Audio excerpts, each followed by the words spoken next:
আপুনি যেতিয়া ল'ৰা ছোৱালীক তুলি ডাঙৰ দীঘল কৰিব আৰু ল'ৰা যেতিয়া ডাঙৰ হৈ নিজে স্বনিৰ্ভৰশীল হ'ব, আত্মনিৰ্ভৰশীল হ'ব, নিজেও চলিব পাৰিব, আপোনাকো চলাব পাৰিব আৰু সেইজন ল'ৰাই ডাঙৰ হৈ বা আপোনাৰ যিয়ে ডাঙৰ হৈ যেতিয়া মাকলৈ সেৱা জনায়, এই কথাটো উপলব্ধি কৰিব, কোনে মোক তুলি তালি কৰিলে ডাঙৰ, মৌহনা মিঠা মাতে পাহৰি ভাগৰ, কৰিছিল স্নেহ মোক দুগালত চুমা খাই, তেৱেই মোৰ পূজনীয়া মৰমৰাই।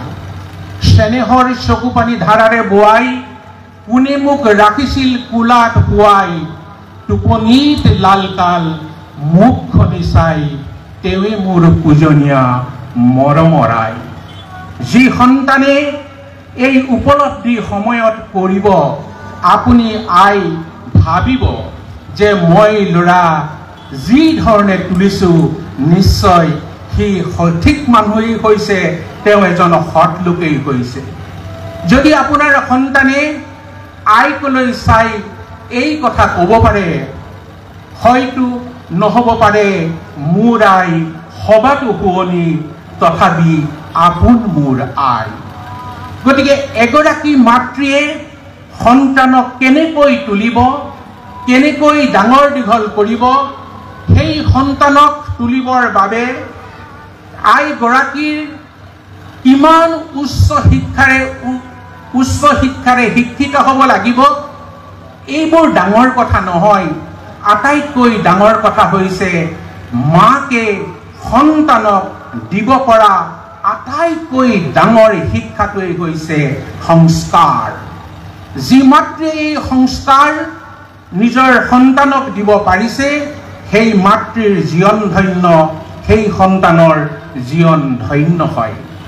আপোনালোকে যদি চাই মহাভাৰতৰ গান্ধাৰী সৰ্ববিদ্যাত পাগ্ৰত এগৰাকী শাস্ত্ৰজ্ঞ নাৰী আছিল, আৰু অন্য হাতে যে কৃষ্ণক তুলি তালি কৰা, ডাঙৰ দীঘল কৰা যশোদা আইৰ কিন্তু এনেকুৱা বিশেষণৰ কথা পোৱা নাযায়। কিন্তু যেতিয়া আমি গান্ধাৰী, দুৰ্যোধনৰ মাক গান্ধাৰী আৰু কৃষ্ণক ডাঙৰ দীঘল কৰা যশোদা আইৰ কথা আমি তুলনা কৰি চাওঁ, নিশ্চয়কৈ গান্ধাৰীতকৈ, সেই শাস্ত্ৰজ্ঞ পণ্ডিত আইগৰাকীতকৈ কিন্তু আমি যশোদা আইক বহুত ওপৰত স্থান দিওঁ। মই এই কথাবোৰ এইকাৰণে ব্যক্ত কৰিব বিচাৰিছোঁ যে আইসকল, আপোনালোক কিমান পঢ়িলে কিমান নপঢ়িলে এইটো ডাঙৰ কথা নহয়। আপোনাৰ সন্তানক আপুনি কেনেকৈ ভৰণ পোষণ দিব, কেনেকৈ তুলিব, কেনেকৈ মানুহ কৰিব, এইটোৱে আটাইতকৈ ডাঙৰ কথা। আজি যি বিষয় লোৱা হৈছে যে শিশু আৰু যুৱকসকলৰ নৈতিক আৰু আধ্যাত্মিক বিকাশ, এই সময়তে যদি আমি এটা প্ৰশ্ন কৰোঁ যে এই নৈতিক আৰু আধ্যাত্মিক বিকাশ কোনে কৰিব আৰু কেনেকৈ কৰিব, এই নৈতিক আৰু আধ্যাত্মিক বিকাশ কাৰ দ্বাৰা সম্ভৱ আৰু কেনেকৈ সম্ভৱ, এই দুটা আটাইতকৈ ডাঙৰ প্ৰশ্ন। আমি সকলোৱে কওঁ যে আমাৰ ঘৰখনৰ পৰাই আমি সকলো কথা শিকোঁ, আৰু সেইকাৰণে ঘৰখনকেই আমি প্ৰথম সকলো ধৰণৰ শিক্ষাৰ কঠীয়াতলী বুলি কওঁ।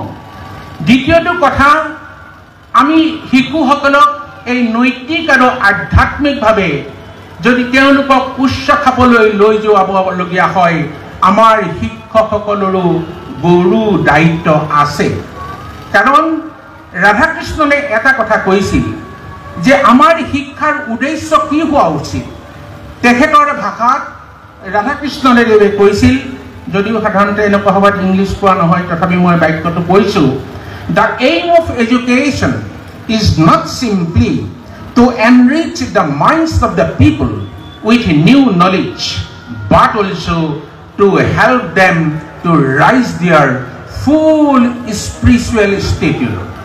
যে ছাত্ৰ ছাত্ৰীৰ এই মূৰটো জ্ঞানেৰে ভৰাই দিয়াটো শিক্ষাৰ লক্ষ্য আৰু উদ্দেশ্য নহয়। শিক্ষাৰ লক্ষ্য আৰু উদ্দেশ্য হৈছে যে আমি ল'ৰা ছোৱালীক আধ্যাত্মিক জ্ঞান দিব লাগিব আৰু যিটো বিষয়ত কেন্দ্ৰ কৰি আজি আমি এই সভাখন অনুষ্ঠিত কৰিছোঁ। গতিকে শিক্ষকসকলক সেইসকলকেই গুৰু বুলি কোৱা হৈছে। ডক্টৰ সৰ্বপল্লী ৰাধাকৃষ্ণনৰ ভাষাতেই that he is guru who can remove intellectual ignorance as well as spiritual blindness. যিজন শিক্ষকে ছাত্ৰ ছাত্ৰীৰ বৌদ্ধিক অজ্ঞতা আৰু আধ্যাত্মিক অন্ধতা দূৰ কৰিব পাৰিব,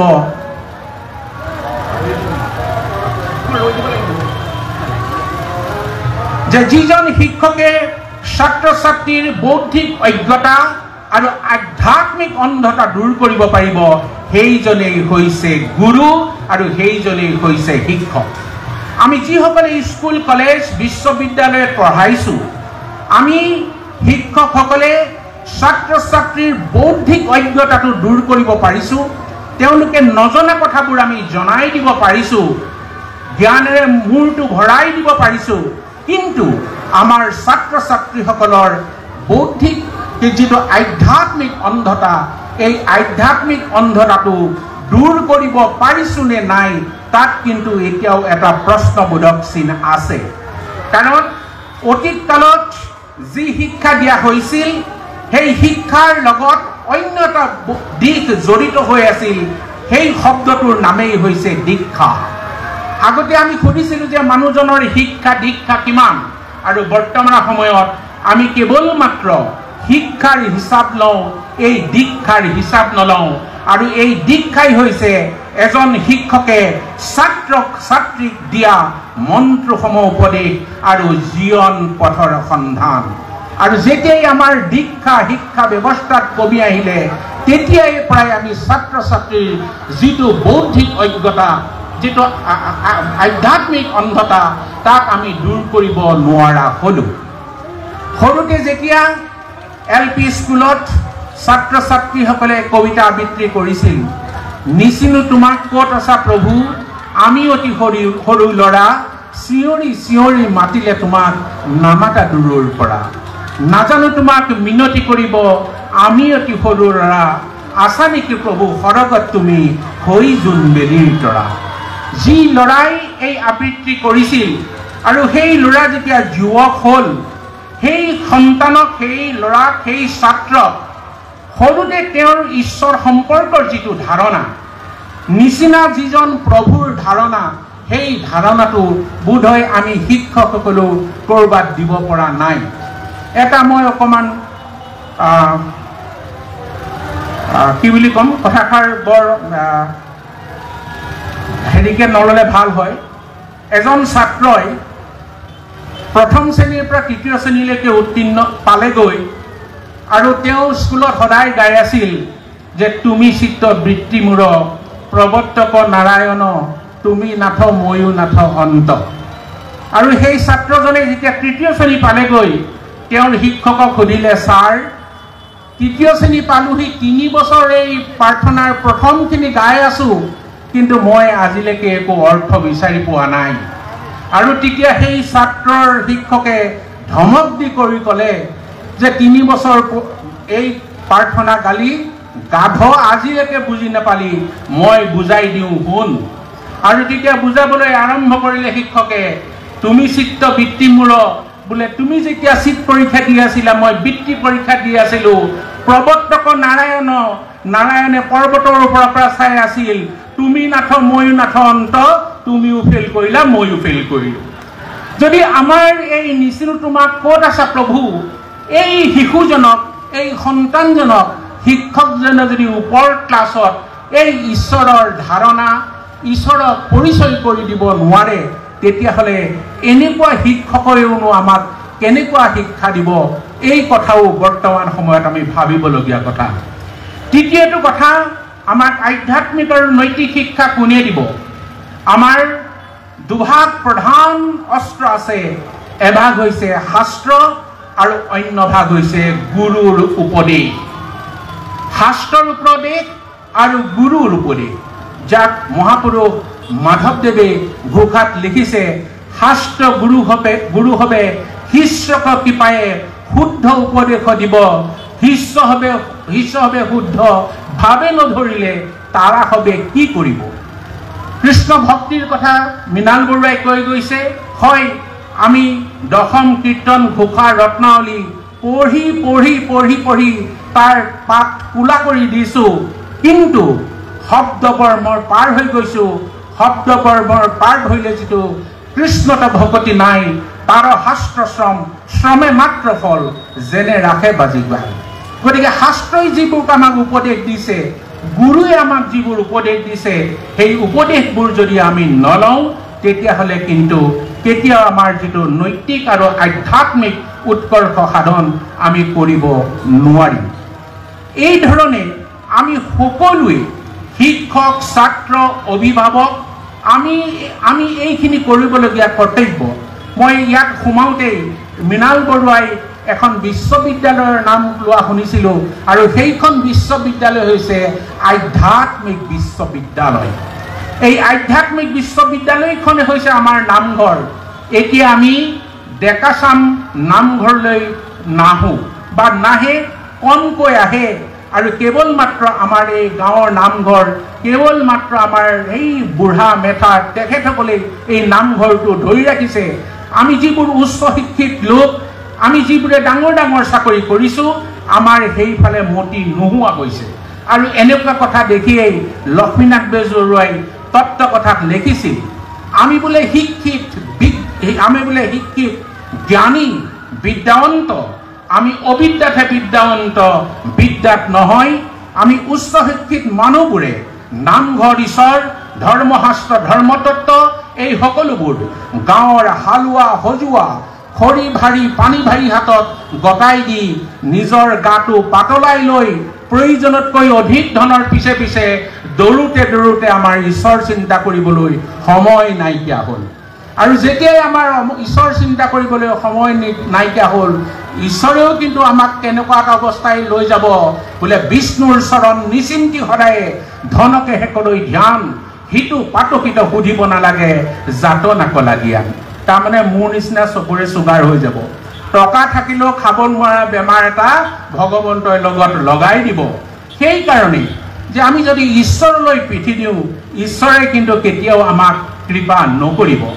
যিখন আধ্যাত্মিক বিশ্ববিদ্যালয়ৰ কথা মৃণাল বৰুৱাই কৈছে, মই কৈছোঁ, আচলতে যি আমাৰ আধ্যাত্মিক জ্ঞানৰ কথা কৈছোঁ, এই আধ্যাত্মিক জ্ঞান হৈছে মানুহৰ আত্মাৰ ব্যায়াম। আমি দেহৰ ব্যায়াম যে সদায় কৰি আছোঁ, নিজৰ দেহটো ভালকৈ ৰাখিবলৈ, সুস্থ কৰি ৰাখিবলৈ দেহৰ বাবে ব্যায়াম কৰাটো অতি প্ৰয়োজনীয় আৰু কৰা উচিত। কিন্তু দেহৰ ব্যায়ামতেই যদি আমি ইয়াক আবদ্ধ কৰি ৰাখোঁ, আত্মাৰ যদি ব্যায়াম নকৰোঁ, এই আত্মাৰ ব্যায়াম আধ্যাত্মিক চিকিৎসালয়ৰ প্ৰমাণী নিদান। আপোনালোকে প্ৰমাণ চাব পাৰে। আৰু দুৰ্ভাগ্যজনক কথা, যিখন আধ্যাত্মিক চিকিৎসালয়, যি আমাৰ নামঘৰ, যি আমাৰ সেৱা অনুষ্ঠান, যি আমাৰ ভকতৰ সংঘ, এই কিন্তু আধ্যাত্মিক চিকিৎসালয়ত চিকিৎসা লোৱা ৰোগীৰ সংখ্যা বৰ কম। যিবোৰ হস্পিটেল, মেডিকেল কলেজ আছে, তাত ৰোগীয়ে ৰোগী, তাত বিচনা নাই। কিন্তু যিখন আধ্যাত্মিক চিকিৎসালয় আছে, এই চিকিৎসালয়লৈ কিন্তু চিকিৎসা ল'বলৈ অহা মানুহৰ সংখ্যা তেনেই কম। বৰ্তমান সময়ত ভোগবাদ বস্তুবাদৰ কথা মৃণাল বৰুৱাই কৈ গৈছে। বৰ্তমান সময়ত আমাক ভোগবাদ আৰু বস্তুবাদে আসন্ন কৰি ৰাখিছে। আমি বৰ্তমান সময়ত জ্ঞানৰ উচ্চ শিখৰ পাইছোঁ, আমি সৰ্বোচ্চ জ্ঞান লাভ কৰিছোঁ, আৰু বিজ্ঞান আৰু প্ৰযুক্তিবিদ্যাই আমাৰ এই পৃথিৱীখন চিনিব নোৱাৰাকৈ ইয়াৰ ৰূপ সলনি কৰি গৈছে। আমি 21 শতিকাৰ নাগৰিক, কিন্তু 21 শতিকাৰ নাগৰিক হৈ আমি অলপ পিছুৱাই আছোঁ নেকি কোনো ক্ষেত্ৰত, বিজ্ঞান আৰু জ্ঞানৰ কথা বাদ দি। আমাৰ পূৰ্বপুৰুষসকলে যিখন সমাজ দি থৈ গৈছিল, সেই সমাজখন কিন্তু আজিৰ নিচিনা সমাজ নাছিল। আমি প্ৰত্যেকেই এই কথাটো, যিসকলৰ বয়স হৈছে আজি 50-60 বছৰ আগৰ সমাজখনৰ কথা যদি ভাবে বা তাৰ কল্পনা কৰে, যিখন সমাজ দেখিছিলে, তাৰ সমাজখনৰ ছবি যদি মনলৈ আনে তেতিয়াহ'লে আপোনালোকেও এই কথা নিশ্চয়কৈ মোৰ লগত একমত হ'ব। মই যি ভাবোঁ বৰ্তমানৰ যিখন সমাজ, এই সমাজখন শুক্লপক্ষৰ চন্দ্ৰৰ দৰে এক বৰ্ধিষ্ণু সমাজ নহয়, বৰঞ্চ মোৰ কবৰ মন যায় এইখন কৃষ্ণপক্ষৰ চন্দ্ৰৰ দৰে এখন ক্ষয়িষ্ণু সমাজ। এই ক্ষয়িষ্ণু সমাজখনক আমি কেনেকৈ উত্তৰণ ঘটাম, আমাৰ সমাজ জীৱন কেনেকৈ ওপৰলৈ যাব, তাৰ বাবে কিন্তু আমাক প্ৰয়োজন হয় এই নৈতিক আৰু আধ্যাত্মিক শিক্ষাৰ। আমি বৰ্তমান সময়ত এটা ৰোগত আক্ৰান্ত, সেই ৰোগটো ইংৰাজীত কয় স্পিৰিচুৱেল এনিমিয়া, অৰ্থাৎ আধ্যাত্মিক যিটো ৰক্তহীনতা ৰোগত আমি ভুগিছোঁ। এই আধ্যাত্মিক ৰক্তহীনতা বা স্পিৰিচুৱেল এনিমিয়াৰ পৰা যদি আমি হাত সাৰিবলৈ হয়, আমি বাচি যাবলৈ হয়, আমি ভাগৱতৰ ওচৰ চাপিব লাগিব, কীৰ্তনৰ ওচৰ চাপিব লাগিব, দুজনা গুৰুৰ যিখিনি ৰচনা, সেই ৰচনাৰ আমি ওচৰ চাপিব লাগিব। মই দুটামান কথামান কৈ সামৰিব লাগিব, 25 মিনিট হ'লেই মোৰ। দুটামান উদাহৰণৰ সৈতে মই ক'ব বিচাৰিছোঁ যে ভাগৱতত নাৰদৰ উপৰি জন্মৰ কথা আছে। সকলোৱে পঢ়িছে, সকলোৱে জানে যে নাৰদ দাসীপুত্ৰ আছিল পূৰ্ব জন্মত। মাকে ব্ৰাহ্মণৰ ঘৰত দাসীৰ কাম কৰিছিল। বাৰিষা কাল 4জন সন্যাসী আহি সেই ব্ৰাহ্মণৰ ঘৰত আশ্ৰয় ল'লে। সিমান দিনলৈকে যেতিয়া বাৰিষা কালটো শেষ হোৱা নাছিল আৰু সেই 4 সন্যাসীয়ে ব্ৰাহ্মণৰ ঘৰত থাকি সদায়েই কি শুনিছিল, সেই 4 সন্যাসীৰ পৰা কৃষ্ণ কথা শুনিছিল। কেনেকৈ আপোনাৰ সন্তান ঈশ্বৰ ভক্তিপৰায়ণ হ'ব, আধ্যাত্মিক চেতনাযুক্ত হ'ব, সেই কথাটোৰ মানে লিংক ৰাখিবৰ বাবেহে মই এই কথাষাৰ উপস্থাপন কৰিব বিচাৰিছোঁ। আৰু তাতেই দাসীপুত্ৰই কৈছে যে পাঞ্চ গৰিখৰ আমি অভূত সৱাল, পাঞ্চিলেহে ধৰু তাৰ নিতে তাসম্বৰ আল। যে সেই সময়ত 5 বছৰীয়া দাসীপুত্ৰ যি কৰিবলৈ কয় সেই কামেই কৰি দিয়ে। সেই 4 সন্যাসীক তেওঁ দাসীৰ ল'ৰাই সেৱা শুশ্ৰূষা কৰে আৰু শুনো কৃষ্ণ কথা নিতে কৰন্ত কীৰ্তন, তাসম্বাৰ কৰো আৰু উচিষ্ট ভোজন। যে তেওঁলোকে যি কৃষ্ণ কথা এই 4জন সন্যাসীয়ে পাতে, আলাপ কৰে, সেই কথাবোৰ মই শুনো। আৰু তেওঁলোকে যিবোৰ এৰে মানে একেখন কাঁহীত এৰি যোৱা কথা কোৱা নাই, উচিষ্ট মানে থাকি যোৱাখিনি। আৰু তেওঁলোকে খোৱাৰ পিছত যিখিনি থাকি যায় সেইখিনিয়ে মই ভোজন কৰিছিলোঁ। তাৰপিছত কি হ'ল, গুচাইলো মনৰ মল সন্তৰ সংগতি। এই সন্তৰ সংগত মোৰ মলৰ মলিবোৰ নাইকিয়া হৈ গ'ল, মই পবিত্ৰ হ'লোঁ। যেতিয়াই মনৰ মল নাইকিয়া হয়, মানুহ পবিত্ৰ হয় ভিতৰৰ পৰা। গুচাইলো মনৰ মল সন্তৰ সংগতি, হেন কৃষ্ণ হেন দেৱত পৰিল মোৰ মতি। এই কথাবোৰ শুনি শুনি কৃষ্ণদেৱৰ এই কথাবিলাকত মোৰ মতি আহি গ'ল। গতিকে এই ধৰণে ভকতৰ সংগত সেই 5 বছৰীয়া ল'ৰাটোৱে এই কৃষ্ণ কথা শুনিলে আৰু যেতিয়া যাবলৈ ওলালে, দাসীপুত্ৰই কিন্তু এৰি দিয়া নাছিলে, পাছে পাছে গৈ আছিল আৰু কৈছিলে যে মোক আৰু কিছুমান উপদেশ দিয়ক।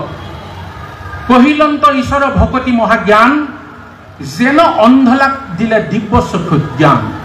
যে মোৰ নিচিনা এটা অন্ধলাক এই 5 সন্যাসীয়ে যেন দিব্য চক্ষু দান দিলে, ঈশ্বৰৰ কথা কৈ বান্ধৱ কৃষ্ণক মই ভৈলো পৰিচয়, আন দেৱ ধৰ্মক দেখিলো মায়াময়। আৰু তেতিয়াই দাসীপুত্ৰ সেই বান্ধৱ কৃষ্ণৰ লগত পৰিচয় হ'ল, আন যিবোৰ আন ধৰ্মবিলাক তেওঁ মায়াময় দেখিবলৈ ল'লে। ইতিমধ্যে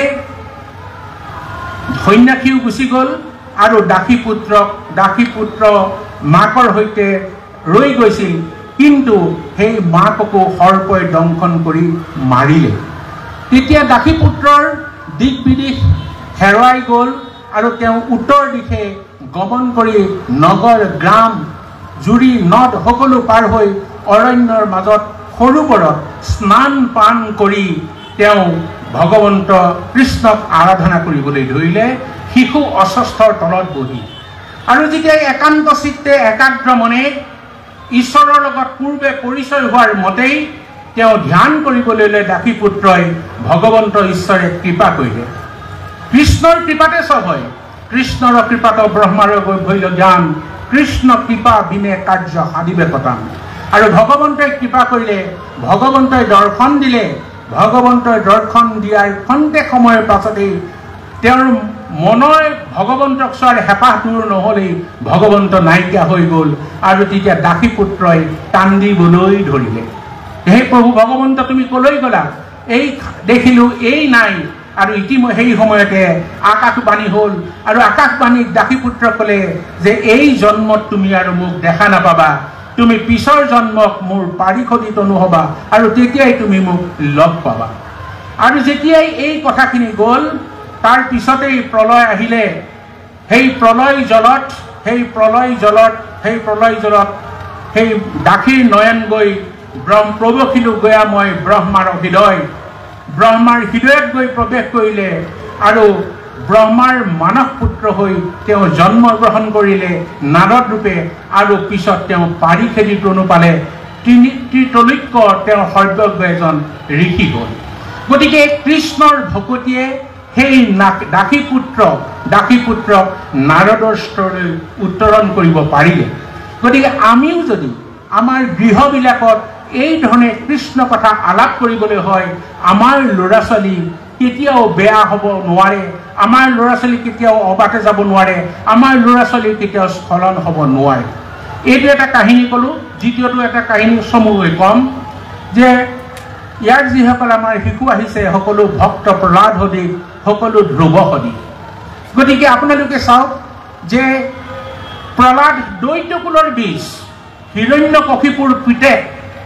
এই দৈত্যকুলৰ বীজ কেনেকৈ বৈষ্ণৱলৈ ৰূপান্তৰিত হ'ল, আমিও এনেকুৱা আমাৰ ল'ৰা ছোৱালীক বৈষ্ণৱলৈ কেনেকৈ ৰূপান্তৰিত কৰিব পাৰিম, কেনেকৈ বৈষ্ণৱ পুত্ৰৰূপে গঢ় দিব পাৰিম। যেতিয়াই হিৰণ্যকশিপু ধ্যানত মগ্ন হ'ল অমৰ বৰ বিচাৰি, সেই সময়তে চমুকৈ কৈছোঁ যে ইন্দ্ৰই হিৰণ্যকশিপুৰ পত্নী কয়াধুক হৰণ কৰি লৈ গৈছিল। আৰু বাটতে সৌভাগ্যক্ৰমে নাৰদে পালে। আৰু নাৰদে ইন্দ্ৰক ৰাখিলে, হেৰা ইন্দ্ৰ ৰ'বা, এই গৰ্ভৱতী নাৰীগৰাকীক কলৈ নিছা? তুমি নিব নোৱাৰিবা, তুমি লুটাই দিয়া, তুমি ফিৰাই দিয়া। আৰু ইন্দ্ৰই নাৰদৰ কথা মতে তাতে কয়াধুক এৰি থৈ গুচি গ'ল। আৰু কয়াধুক আনি নাৰদে নিজৰ আশ্ৰমত ৰাখিলে। আৰু আপোনালোকে যে নাৰদে 24 ঘণ্টাই নাৰায়ণ নাৰায়ণ নাৰায়ণ। প্ৰহ্লাদ জন্ম হ'ল, আশ্ৰমত ডাঙৰ দীঘল হ'ল। যেতিয়া 5 বছৰীয়া হ'ল তেতিয়া প্ৰহ্লাদে লগৰ সমনীয়াসকলক ক'লে, কাৰণ লগৰ সমনীয়াসকলক প্ৰহ্লাদেও বামনয় শাস্ত্ৰ শিকিবলৈ আৰু পঢ়িবলৈ দিয়া নাছিল, কেৱল মাত্ৰ ঈশ্বৰৰ কথা কৈছিল। আৰু প্ৰহ্লাদে লগৰীয়াসকলক কৈছিল বোলে দয়ালু নাৰদ পিতৃৰ সমান, মাতৃক দিলন্ত পৰম জ্ঞান, ভক্তিৰ লক্ষণ হবে কহিলন্ত, গৰ্ভতে মোক উপদেশ দিল।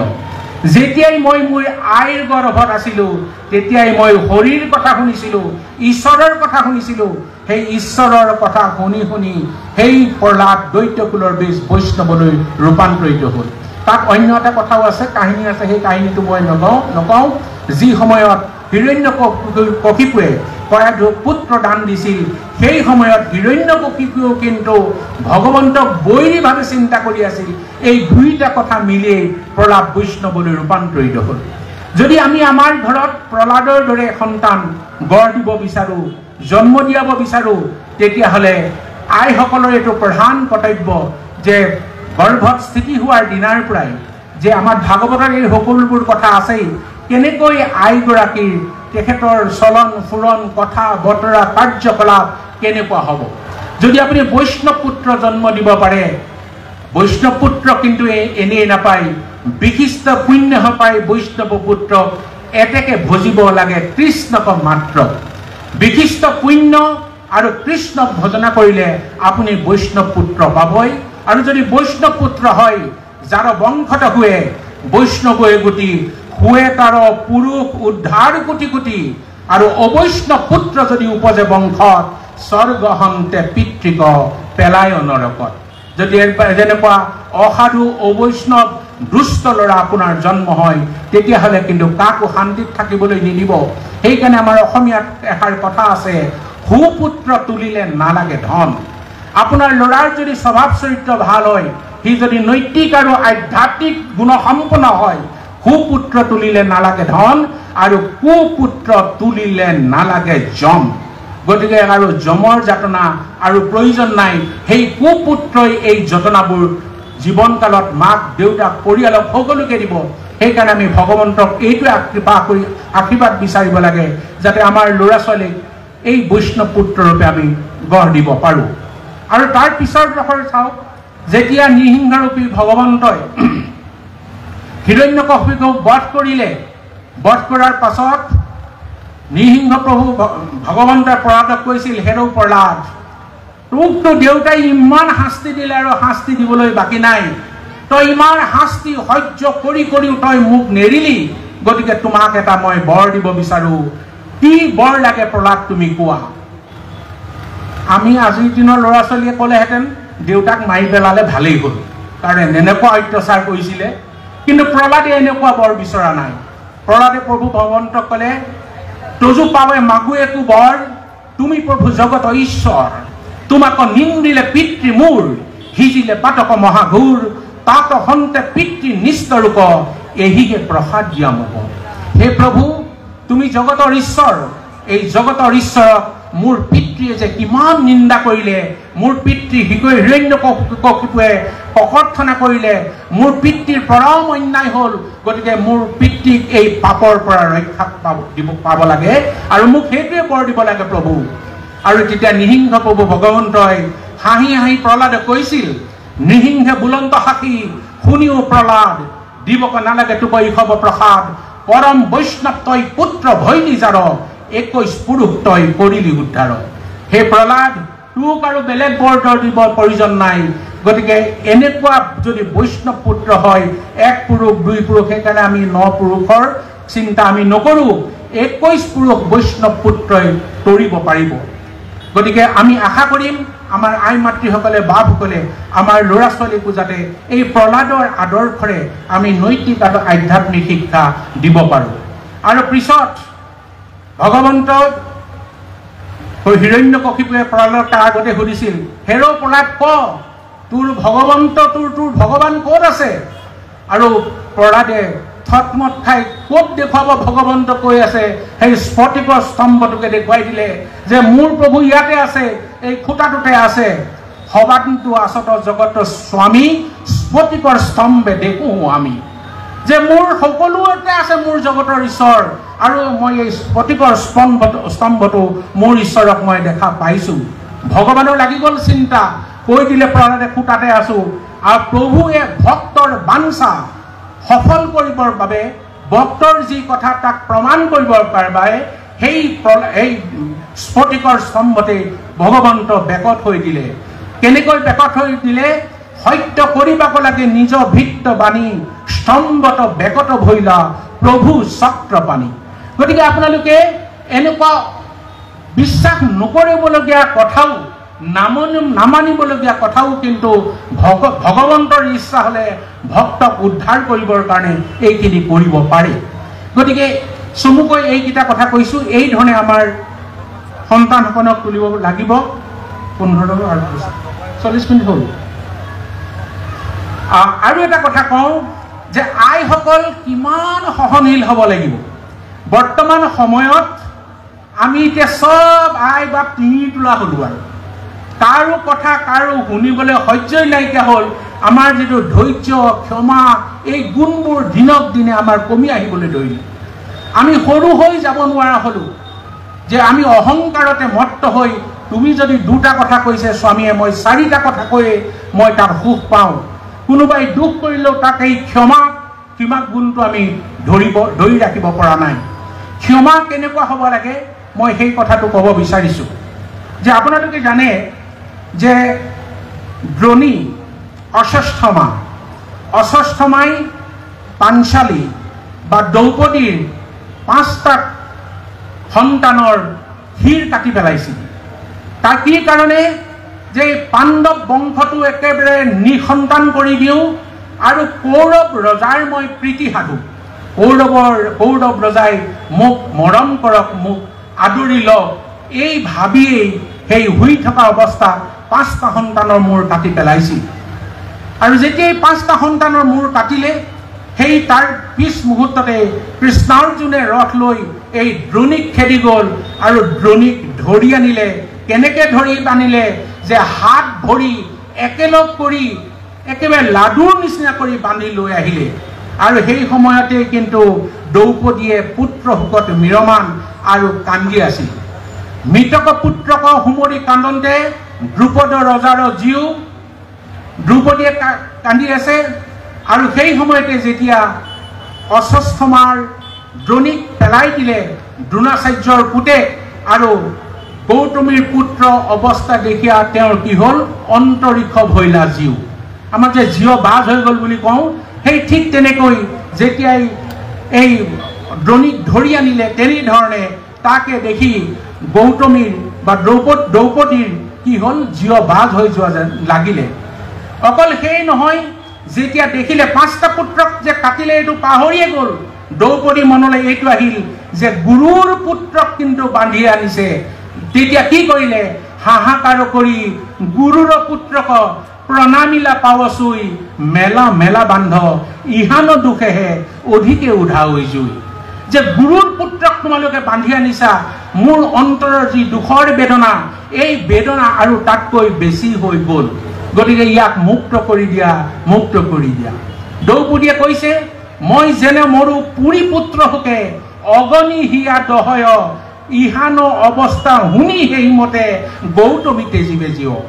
কাৰণ এই দ্ৰোণীৰ মাক গৌতমী ভাবিছে যে ইয়াক যদি মাৰিবলৈ হয় তেতিয়াহ'লে সেই গৌতমীৰ অৱস্থা কেনে হ'ব, গৌতমীয়েও কিজানি দেহ ত্যাগেই কৰিব।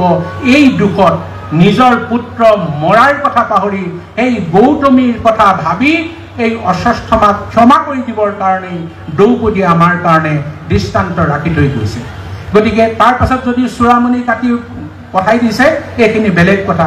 গতিকে এই দ্ৰৌপদী বা পাঞ্চালীৰ যিটো গুণ, সেই গুণটোৰ আমি ধাৰণ কৰিব লাগে। কুন্তী আইৰ কথা কৈ সামৰিম। কুন্তী আইৰ 5টা পুত্ৰক কৃষ্ণৰ আশ্ৰয়ত থাকি সদায় প্ৰত্যেকটো কামত ক্ষেত্ৰত ৰক্ষা কৰি গৈছে। সেইকাৰণে কুন্তীয়ে কৈছে যে শতকে যেনেকৈ পাখিয়ে তেওঁৰ পোৱালীবিলাকক ঢাকি থাকে, ঠিক তেনেদৰে এইবোৰ ল'ৰাকেইটাকো কৃষ্ণই সদায় শতক পক্ষীৰ পাখিৰ দৰে ঢাকি ঢাকি সদায় ৰক্ষা কৰিলে। আৰু কুন্তীয়ে ভগৱন্ত যেতিয়া বিদায় ল'বলৈ লৈছে, তেওঁ যেতিয়া দ্বাৰকালৈ গুচি যাব, তেতিয়া কুন্তীক কৈছিল যে পেহীদেউ, যেতিয়া মই এতিয়া যাবগৈ লাগে, গতিকে তুমি বিদায় দিয়া। কৃষ্ণ যাবলৈ ওলোৱা কৃষ্ণকো কিন্তু কুন্তী আয়ে তেওঁৰ নিজৰ কথাৰে আকৌ ৰাখি ধৰিব পাৰিছিল। এইটো হ'ল আমাৰ বাহ্যিক দৃষ্টিভংগী। আমি আভ্যন্তৰীণ দৃষ্টিভংগীৰে আমি কৃষ্ণক কেনেকৈ বান্ধিম, কৃষ্ণক কেনেকৈ নিজৰ লগত ৰাখিম, এই কথাটো কিন্তু ইয়াৰ লগত সামঞ্জস্য ৰক্ষা কৰি আমি বিবেচনা কৰিব লাগিব। আৰু কুন্তীয়ে কৈছিল, তুমি যোৱাগৈ, কিন্তু সেই কৃষ্ণ, তুমি মোক এটাই বৰ দিয়া, তুমি যিটো মোক বৰ দিম বুলি ভাবিছা সেই বৰটো দিয়া, যে মোৰ জীৱনত তুমি সদায় দুখ দিয়া। মই যাতে সদায় দুখেই পাই থাকোঁ, এইকাৰণেই দুখ পাওঁ যে মোৰ যেতিয়া এই দুখৰ দিন থাকিব, মই তোমাক সদায় স্মৰণ কৰি থাকিম। আৰু কুন্তীয়ে সেইকাৰণে কৈছিল, আন দেৱ ধৰ্মত নযাওক মূৰমতি, তোমাক কৰো মাত্ৰ নিৰন্তৰে ৰতি, যেন যাজি গংগাক নিৰোধ কৰে যদি, সাগৰত পৰয় তথাপি দেৱ নদী, সেহি মতে বিঘিনিকো নগদি মূৰ মন, সদায় স্মৰূপ মাত্ৰ তোমাৰ চৰণ। গতিকে সেই কৃষ্ণ বাসুদেৱ, যে যিমান বিপদ আহে মোক সেই বিপদেই দিয়া, যাতে মোৰ প্ৰত্যেকটো বিপদত মই তোমাক সদায় দেখা পাওঁ, তোমাৰ নাম সদায় স্মৰণ কৰিব পাৰোঁ। আৰু সেইকাৰণে আইসকল, এইখিনি কথাৰেই আচলতে কথা ক'লে বহুত বাঢ়ি গৈ থাকে।